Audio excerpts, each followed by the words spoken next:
Chào tất cả bạn đã đến với bảo Phúc. Cái đọc hôm nay mình sẽ làm clip, mình sẽ làm clip thử thách im lặng không nói chuyện với ai.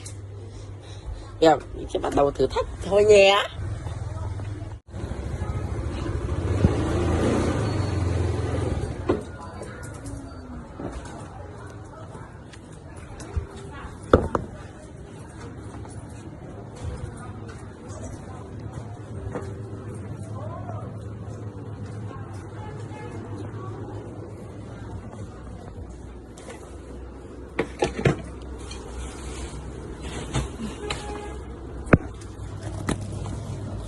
Đây ra lửng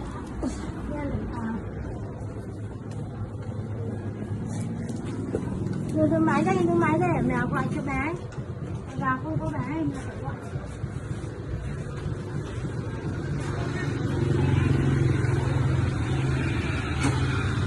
Mà làm xong chứ không nhà đây, đưa máy đây, không ngồi làm xong đưa máy đây. Mẹ con chỉ đùa mẹ thôi chứ có nói gì nữa.